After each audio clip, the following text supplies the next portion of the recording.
Right, and what about Earth? The group of seven seems to be getting things under control. It's hard to say from here. He went to his screen to make more calls, and the others went off to eat, to clean up, to catch up on friends and acquaintances and the rest of the first 100, and on what news there was from Earth. The flags of convenience had been destroyed by attacks from the have-nots in the south, but apparently the transnationals had fled to the group of seven and had been taken in and defended by the Seven's giant militaries. The 12th attempt at a ceasefire had held for several days now. So, a bit of time to try and recover. But when they went through the comm room, Frank would still be there, shifting ever more surely into a bitter black fury, snapping his way through what seemed to be an endless nightmare of screen diplomacy, talking on and on in an urgent, scornful, biting tone. He was past cajoling anyone into anything now.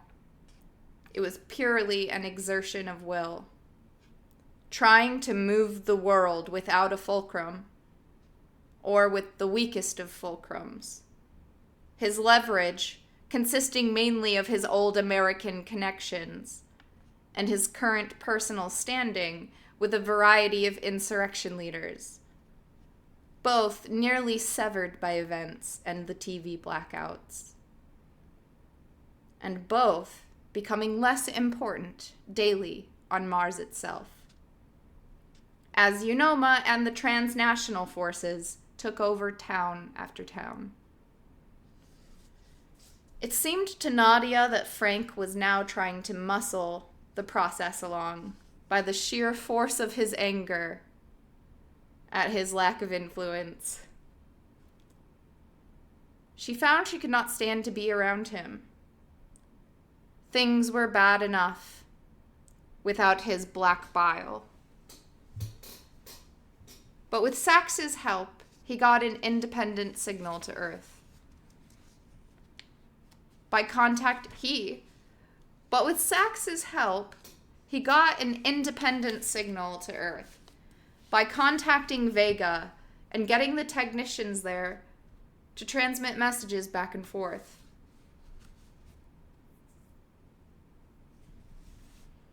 That meant a few hours between transmission and reception, but in a long couple of days after that, he got in 5 coded exchanges with Secretary of State Wu.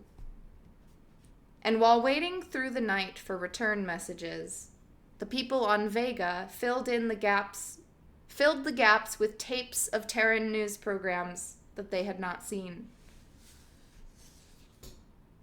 All these reports, when they referred to the Martian situation at all, portrayed the insurrection as a minor disruption caused by criminal elements, principally by escaped prisoners from Korolyov, who had gone on a rampage of senseless property damage, in the process killing great numbers of innocent civilians. Clips of the frozen naked guards outside Korolyov were featured prominently in these reports, as were satellite telephotos of the aquifer outbursts. The most skeptical programs mentioned that these and all other clips from Mars were provided by UNOMA, and some stations in China and the Netherlands even questioned the accuracy of the UNOMA accounts.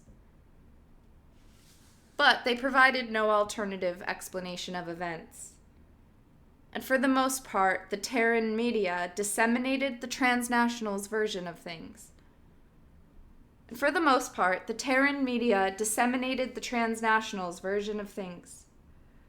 When Nadia pointed this out, Frank snorted. "Of course," he said contemptuously. "Terran news is a transnational." He turned off the sound.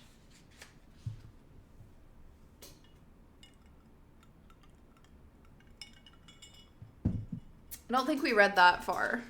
I think that's where you said we left off Emmerich, but I don't think that is correct.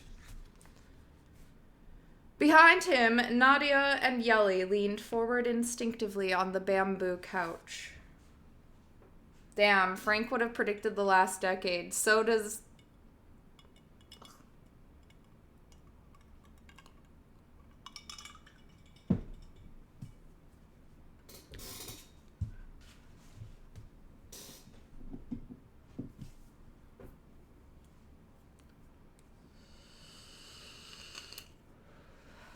It was he went to his screen.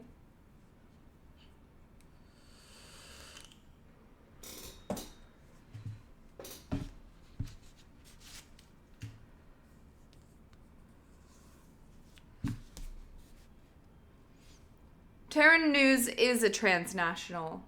He turned off the sound.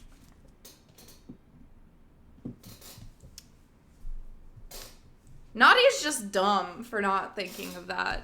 Whatever. Behind him, Nadia and Yeli leaned forward instinctively on the bamboo couch, as if that might help them to hear the news clip better. As if that might help them to hear the silent clip better.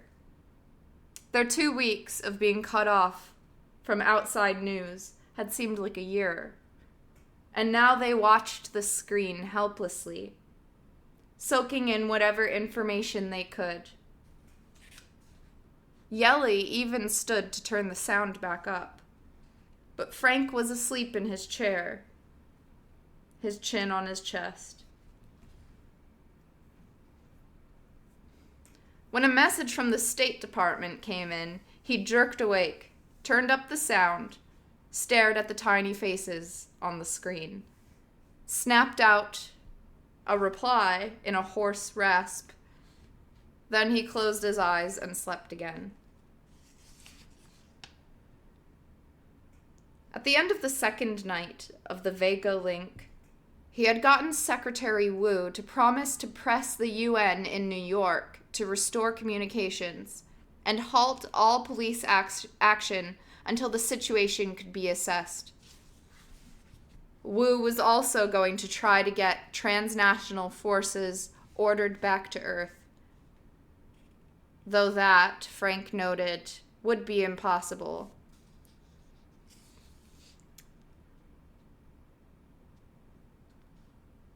The sun had been up for a couple of hours when Frank sent a final acknowledgement to Vega and shut down. Yeli was asleep on the floor. Nadia stood up stiffly and went for a walk around the park, taking advantage of the light to have a look around. She had to step over bodies sleeping in the grass, in groups of 3 or 4 spooned together for warmth. The Swiss had set up big kitchens and rows of outhouses lining the city wall. It looked like a construction site. And suddenly she found tears running down her face. On she walked. It was nice to be able to walk around in the open light of day. Eventually she returned to the city offices. Frank was standing over Maya, who was asleep on a couch. He stared down at her with a blank expression, then looked up bleary-eyed at Nadia. She's really out. Everyone's tired. Or everyone's tired. What was it like at Hellas? Underwater? He shook his head. Sax must be loving it. That's what I kept saying. But I think it's too out of control for him. Ah, yes. He closed his eyes, appeared to sleep for a second or two. I'm sorry about Arcady. Yes. Another silence. She looks like a girl. A little. Actually, Nadia had never seen Maya look older. They were all pushing 80. They couldn't keep the pace, treatments or not. In their minds, they were old. In their minds, they were old.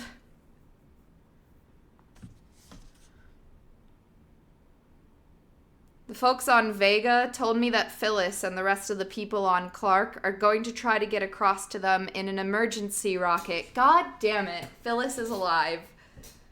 I've never heard worse news.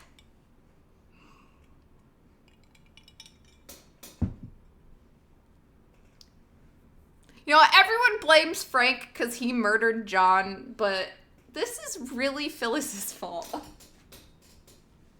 Phyllis is the true villain. God damn it.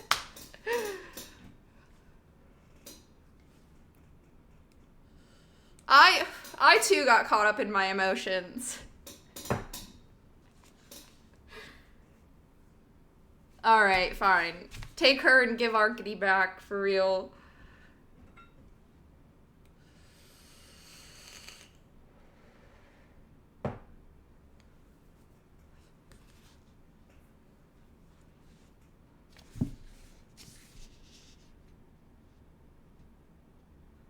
The folks on Vega told me that Phyllis and the rest of the people are... I'm trying so hard not to read this in like a sarcastic tone. Phyllis is trying really hard to survive. The folks on Vega told me that Phyllis and the rest of the people on Clark are going to try to get across to them in an emergency rocket. I know Frank is mad about this too, though. Okay. I'm sorry, I keep interrupting. The people on Clark are going to try to get across to them in an emergency rocket.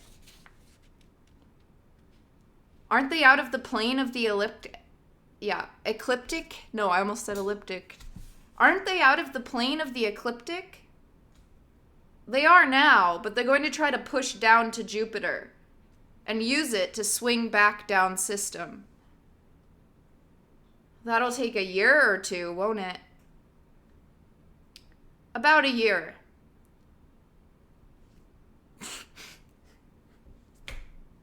About a year. Hopefully they'll miss entirely, or fall into Jupiter, or run out of food. He literally says, I hope they run out of food, or miss.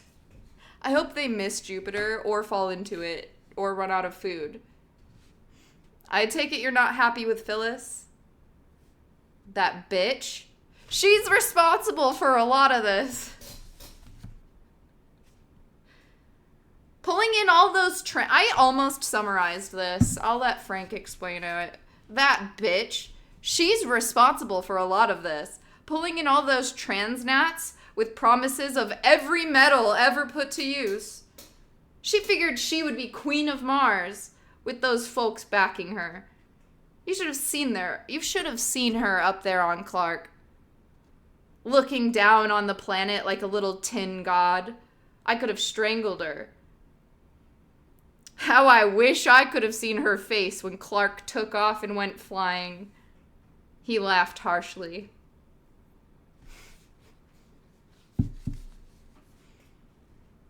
I wish I could have seen her face when Clark took off and went flying. He laughed harshly. Maya stirred at the sound, woke. They pulled her up and they went out into the park in search of a meal. They got in a line of people, huddled in their walkers, coughing, rubbing their hands together, blowing out plumes of frost like white cotton balls. Very few talked.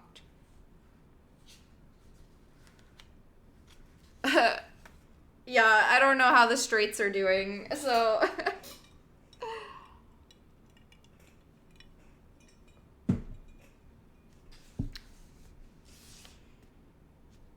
Skip to the sexy time parts. I don't know if there's gonna be any more. There's no more sexy times.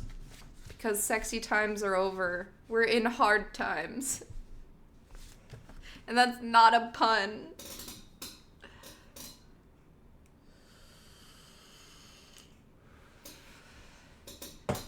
It's the fucking end of the world, dude. And it's a hard, long death. And not in a good way. Okay.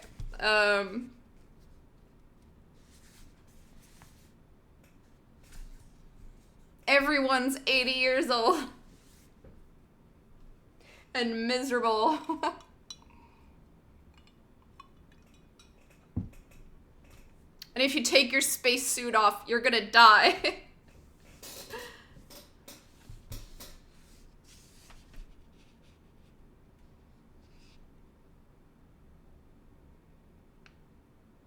Maya woke up.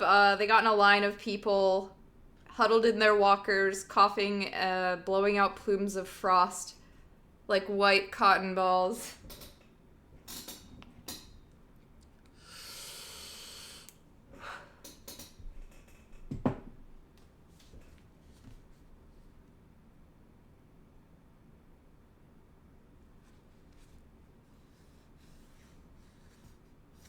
Very few talked. Frank surveyed the scene with a disgusted look, and when they got their trays of rashti and tabbouleh, he devoured his, and began conversing to his wristpad in Arabic. They say Alex and Evgenia and Samantha are coming up from Noctis with some Bedouin friends of mine, he told them when he shut down. That was good news. Alex and Evgenia had been heard from last in Orium Overlook, a rebel bastion that had destroyed. Oh my god. Alex and Evgenia had been heard from last in Orium Overlook, a rebel bastion that had destroyed a number of orbiting UN ships before being incinerated by missile fire from Phobos. Why can't we just get along? And no one had heard from Samantha the whole month of the war. So all the first 100 in town went to the north gate of Cairo that afternoon to greet them. Cairo's north gate looked down a long natural ramp that ran into one of the southernmost canyons of Noctis.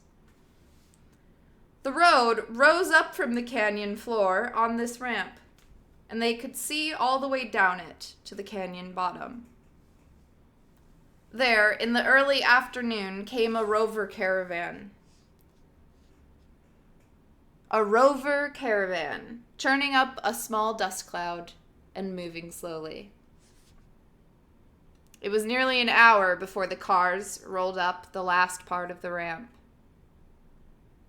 They were no more than 3 kilometers away when great gouts of flame and ejecta burst into being among them, knocking some rovers into the cliff wall, some over the ramp into space. I think that means they fell, but I'm laughing, imagining them be literally falling off the planet. Okay, that's terrible. So they all blew up. Some of them knocking some into the cliff wall, some over the ramp into space. The rest twisted to a halt, shattered and burning. Then an explosion rocked the north gate, and they dove for the wall. Cries and shouts over the common band. Nothing more. They stood back up. The fabric of the tent still held, although the gate lock was apparently stuck. Stuck fast. God damn it. Can I just get the words right?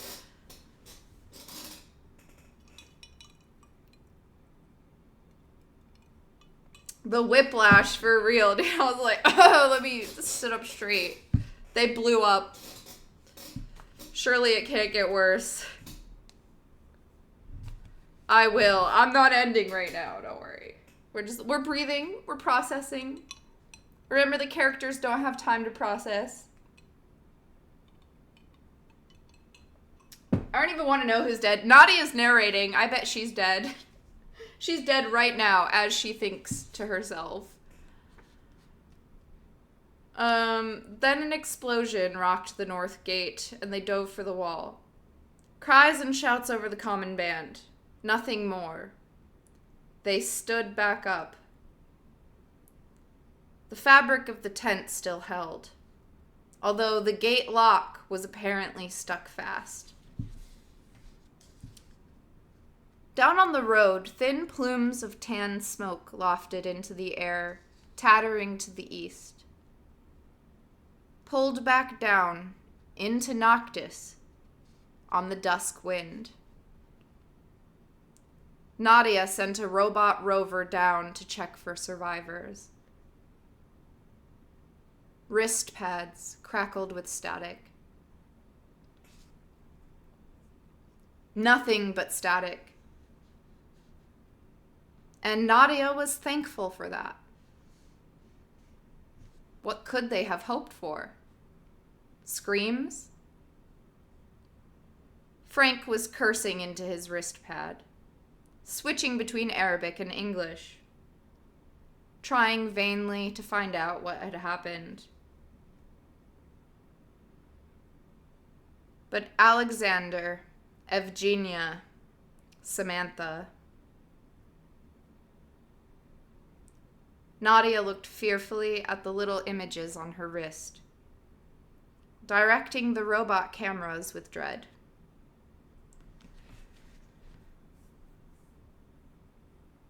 Shattered rovers, some bodies.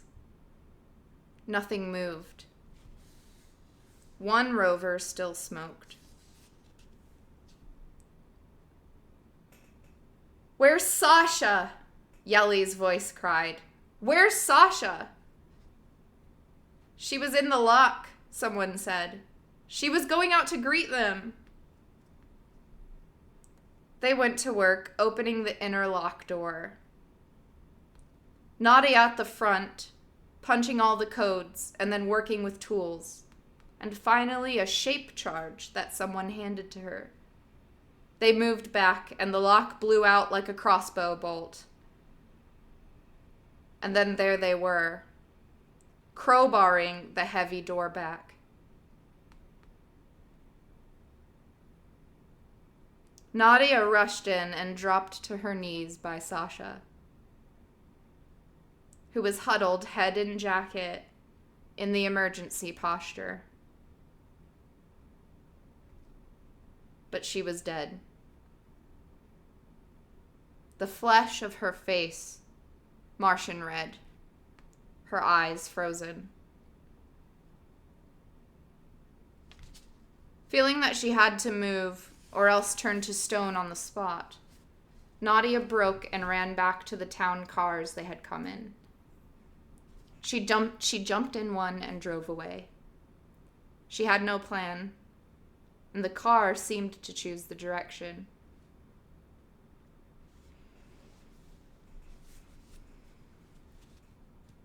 Her friends' voices cut through the crackle on her wrist pad, sounding like crickets in a cage. Maya muttering viciously in Russian, crying. Only Maya was tough enough to keep feeling in all of this.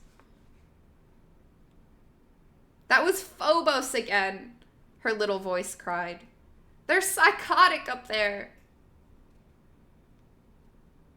The others were in shock, their voices like AIs. "They're not psychotic," Frank said. "It's perfectly rational. They see a political settlement coming in, and they're getting in as many shots as they can." "Murderous bastards!" Maya cried. "KGB fascists!" The town car stopped at the city offices. Nadia ran inside to the room where she had stashed her stuff. At this point, no more than her old blue backpack. She dug in it, still unaware of what she was looking for, until her claw hand, still the strong one, reached into a bag and pulled it out. Arkady's transmitter. Of course. She ran back to the car and drove to the south gate. Sax and Frank were still talking. Sax sounding the same as always, but saying, "Every one of us whose location is known is either here or else has been killed. I think they're after the first 100 in particular." "Singling us out, you mean?" Frank said. "I saw some Terran news that said we were ringleaders." "We were the ringleaders. And 21 of us have died since the revolt began. And another 40 missing." Damn. I thought there were 60 still alive, but it turns out there's 60 that are dead.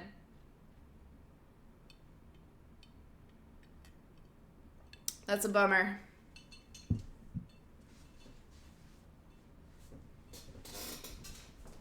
It's cold.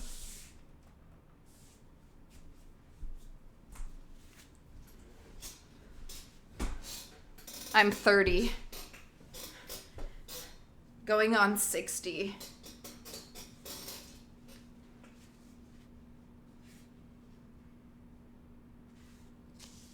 But I'm also number one. I mean, number one. The town car arrived at the south gate. I'm kidding, I'm 29. I forgot that's like a milestone or some shit, but not until next year.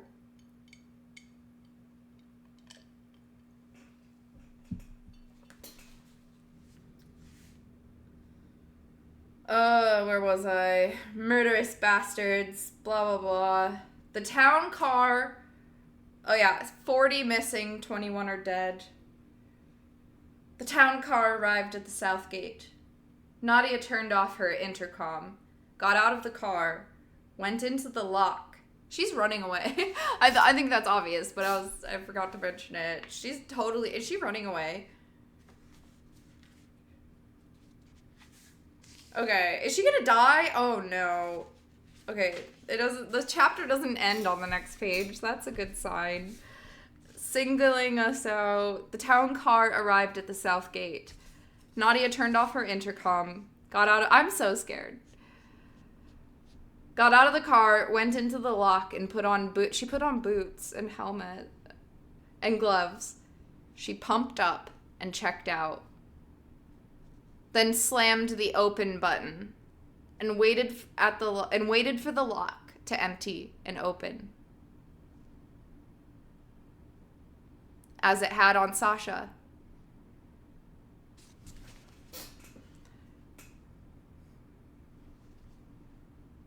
They had lived a lifetime together in just the last month alone. Then it was out onto the surface, into the glare and push of a windy, hazy day, feeling the first diamond bite of the cold. She kicked through drifts of fines, and red puffs blew out ahead of her. The hollow woman, kicking blood. Out of the other gate were the bodies of her friends and others, their dead faces purplish and bloated, as after construction accidents. Nadia had seen several of those now, seen death several times, and each had been a horror. And yet, here they were, deliberately creating as much of these accidents as they could.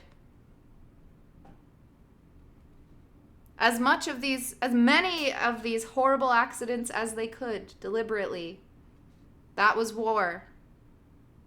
Killing people by every means possible. People who might have lived 1,000 years. She thought of Arcady and 1,000 years. She thought of Arcady and of 1,000 years, and hissed. They had quarreled so in recent years, mostly about politics. Your plans are all anachronism, Nadia had said. You don't understand the world.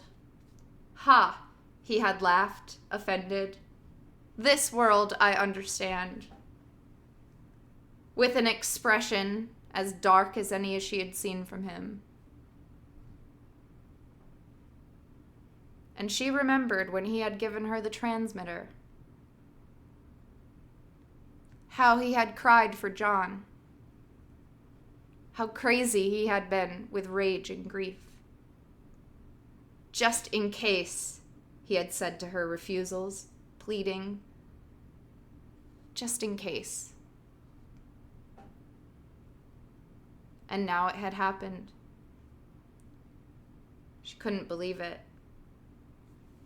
She took the box from her walker's thigh pocket, turned it over in her hand. Phobos shot up over the western horizon like a gray potato. Oh, such poetry. I'm gonna cry over a gray potato.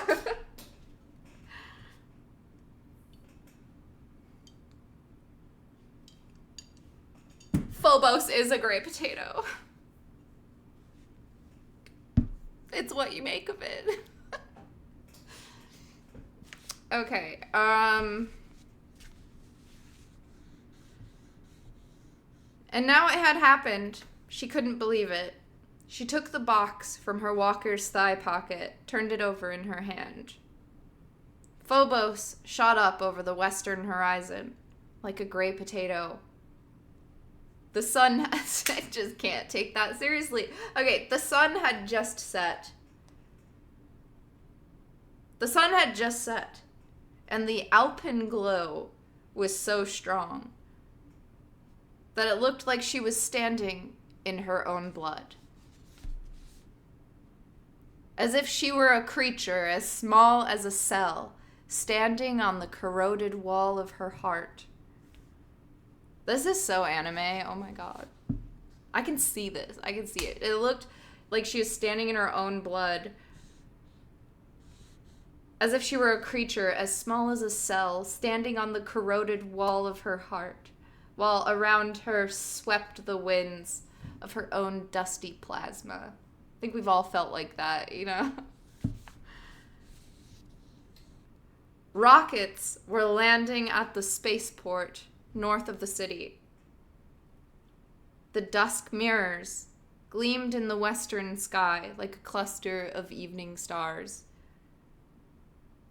A busy sky.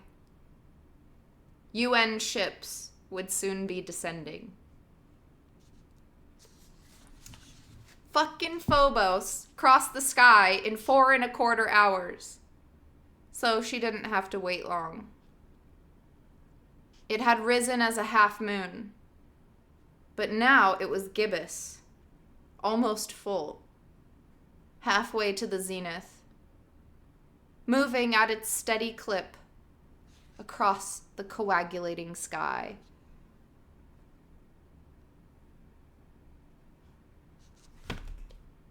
I was just gonna say, I'm like, she used to look at that same moon like 40 years ago, because Arcady was one of the first people to work on that moon. And she used to look at that moon and be like, oh, me and my boyfriend are looking at the moon together. I mean, like, you know, I don't know, you know, like that romance thing where they're like, we're looking at the same moon, and he was on the moon. She lived there for a while. Yeah, so it's a sentimental moon. and it's a gray potato. And she's watching it now as it is controlled by people who blow up her friends, and I guess is controlled by the UN peacekeepers.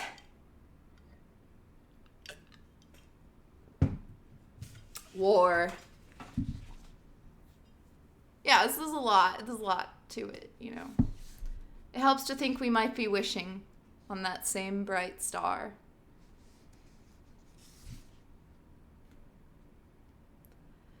Phobos crossed the sky in 4¼ hours, so she didn't have to wait long.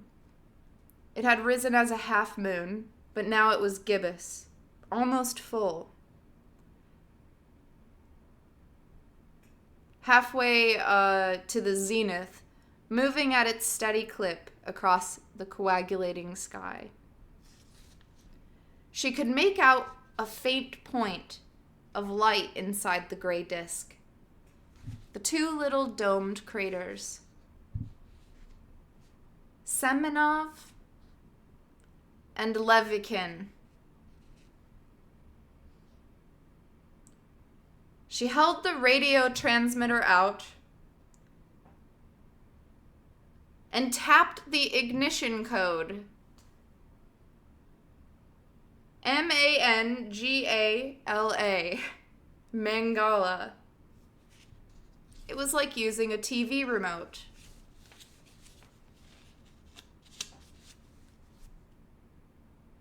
And then a bright light flared on the leading edge of the little gray disk.